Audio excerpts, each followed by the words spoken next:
Hey Dana, how are you? I'm good. How are you? I'm doing okay. I have a couple questions for you. First one is just what are you gonna do in the off season? I'm heading back to Turkey. I'm going back to Beşiktaş. Yep. And what do you feel like you want to work on most while you're there?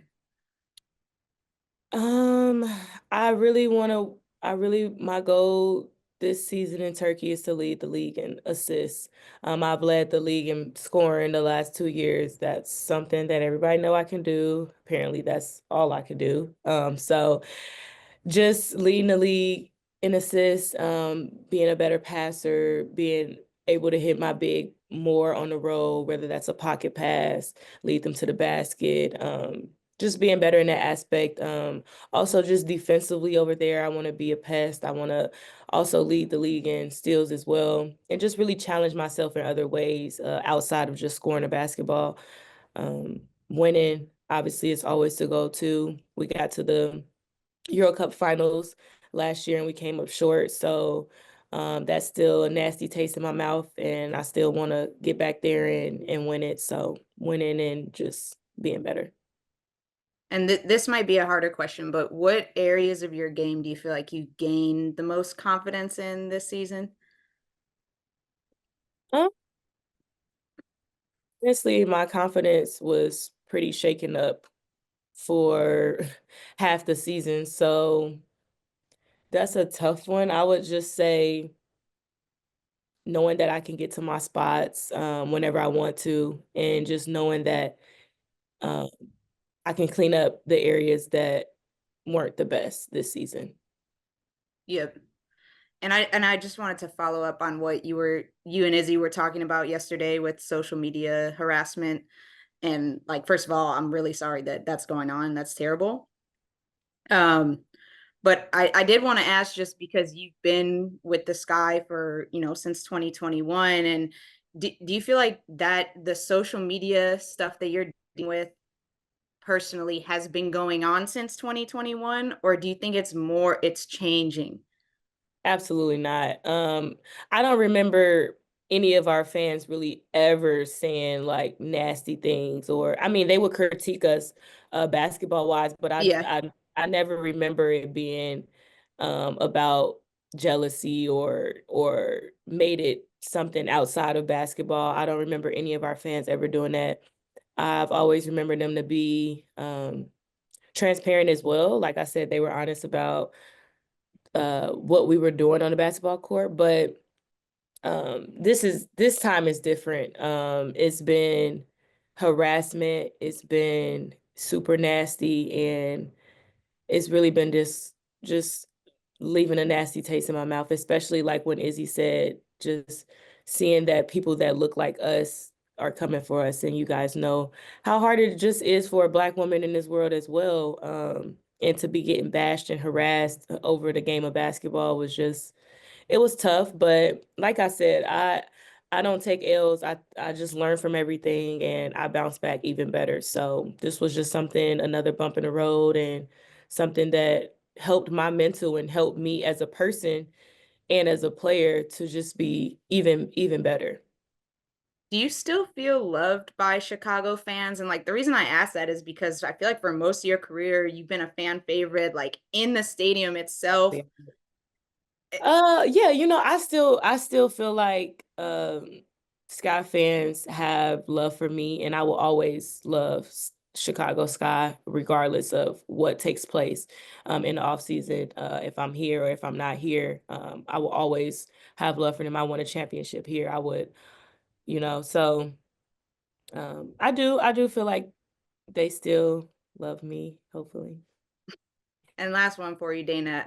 What are you looking for in free agency? What type of place do you want to land? What's important to you right now? So in this league, I feel like you got to have someone that's gonna give you some grace. This league is so good. I say it all the time. You're not gonna be perfect, but you also need someone that's gonna trust you to run the team, and that's gonna trust you and give you grace. Um, because that's what it's about. It's a 40-minute game. You're not gonna be perfect, but having someone that's gonna trust you, I feel like that just makes you more confident, not feeling like you have to look over your shoulder and hesitate yourself and doubt yourself ever. I feel like that's important. Um, Winning is always important.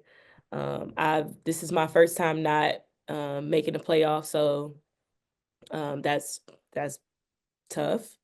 Um, and yeah, pretty much just being able to get back to Dana, being Dana, and we'll just see what that looks like. Can you guys still hear me? Yes. Yes, Oh, Thank okay, cool, you. cool. Thank you. We'll go to Jordan now. Jordan. Hey Dana, how are you doing today? I'm good. How are you?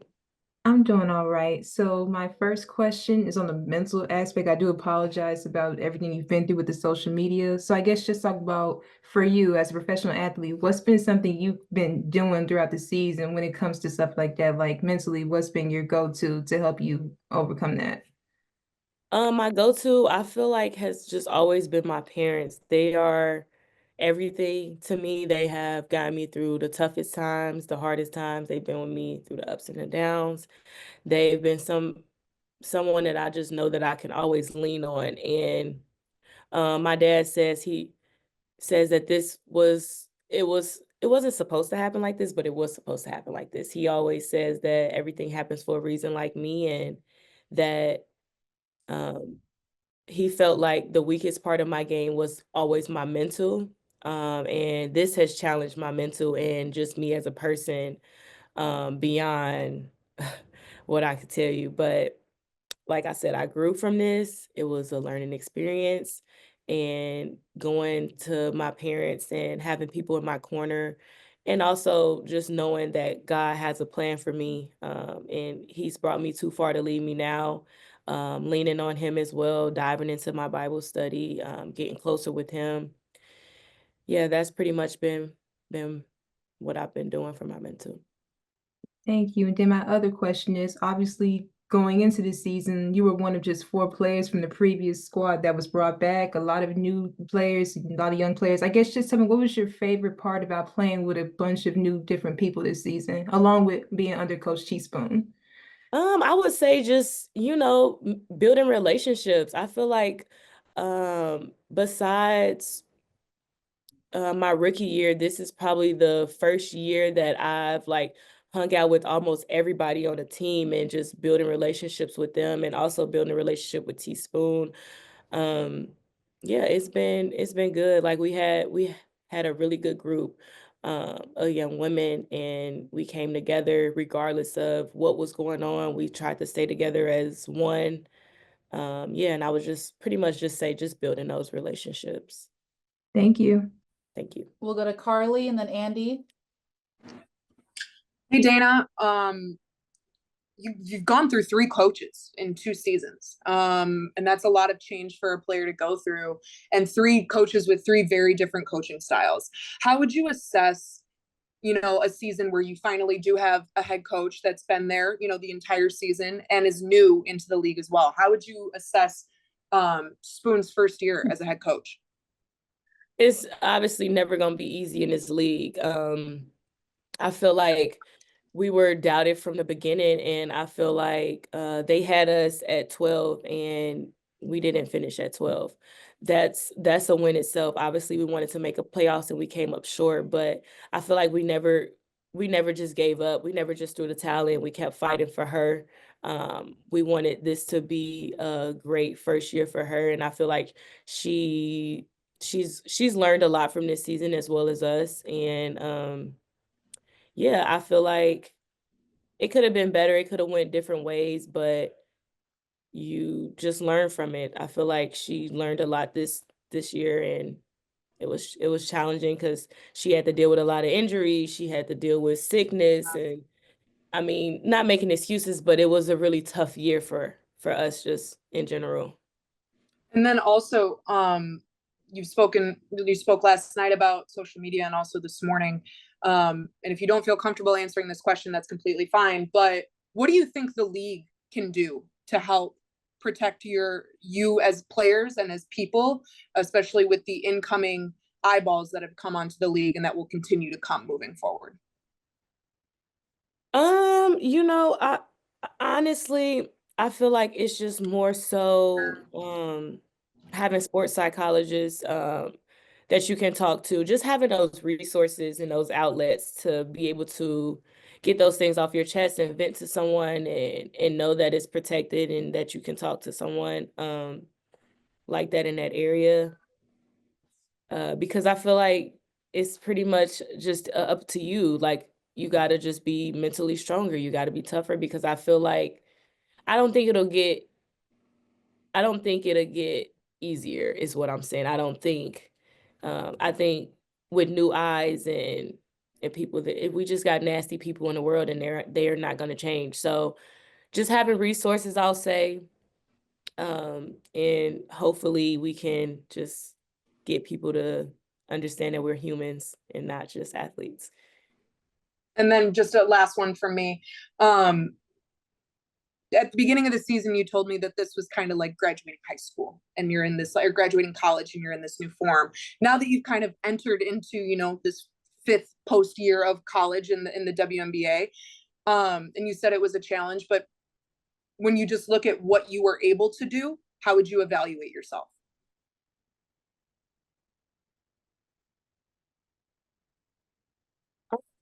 You know, I had a talk with my dad after this last game, and I said this probably was, to me, um, a really disappointing year, just because we started off so high. We started off with beating New York, and I mean, we just started so well, and I feel like I started well, um, and things just took a turn, completely. Like I said, I went from starting to literally not getting in the game, getting in one game, like I had a DNP, and that was extremely challenging. But I feel like I've grown so much from this year, mentally and physically. Like, I didn't I had to come in not knowing how many minutes or what I was going to do, and I still had to be a professional. I still had to smile, I still had to do this, and I feel like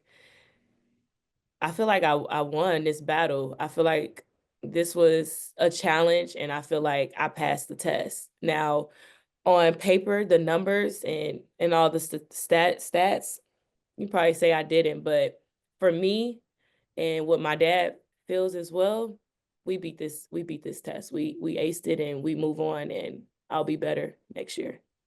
Thank you, and good luck in Turkey. Thank you. We'll wrap up with Andy and Julia. Last two. Hey, Dana, how's it going today? Hi. Good. You? Not too bad. Thanks for asking. So, when we're looking back at your career, you have, aside from like 6 games in Dallas, you have been Chicago Sky basically through and through. You were here in 2021 when they won the title. You've seen the team go in a bunch of different directions. And this is the first time since you've been here that the team's not making the postseason. So I guess my quick question here is, how have you seen the team's identity kind of change throughout your years here? And do you just like the overall direction this team is trending after a year like this? Yeah, I mean, I feel like just the WNBA in general is just shooting up. I feel like it's going in a good direction with the eyes, and the money and all of that is good. But as far as just Chicago Sky, I feel like it's pretty much rebranding. We have dominant post now, and I feel like it's just kind of slowly changing. I feel like James Wade's style was really different, like completely different. He didn't really have dominant 5 players like posting up as much. It was more so 4 out 1 in. It was just more finesse. It was a different style of play. It was faster. It was just different. So now I feel like it's more so slow the ball up a little bit, and kind of like, I don't know, like, it's just a different style of play. I don't want to say anything offensive or whatever, but um different style of play, different coaching styles, and it's just, I feel like it's heading in a positive direction. Thank you so much. That's all I had. Thanks. We'll end with Julia. Hey Dana, how you doing? Good. How are you? Good. Just first off, I know you're doing off season in Turkey. What are kind of your off season checklist of things that you'd like to work on in that season? I pretty much hit this one. Pretty much, I want to lead the league in assists and steals. I want to win, obviously, either EuroLeague or Euro Cup, whichever one we get in. I want to win Turkish League. We've come close, semifinals last year and finals in the Euro Cup. I want to be better at getting everybody involved and then inserting myself. I feel like my passing can be better. Yeah, there we go. That's pretty much it. Gotcha. And then you spoke a little bit on free agency already. I know earlier in the season you talked about feeling like you were maybe unsure what footing you were entering that free agency conversation with the Sky. Where do you feel like you kind of are in those conversations? I know that doesn't really start happening until January, but where do you feel like that kind of status is right now? Honestly, I'm just trying to decompress from everything and clear my mind. We haven't really gotten into that, and we probably won't until like the next few months. So I'm not really gonna go back into that. Awesome. Thank you, Dana. Appreciate it. Thank Thank you. you. Thank you, Dana. Thank you.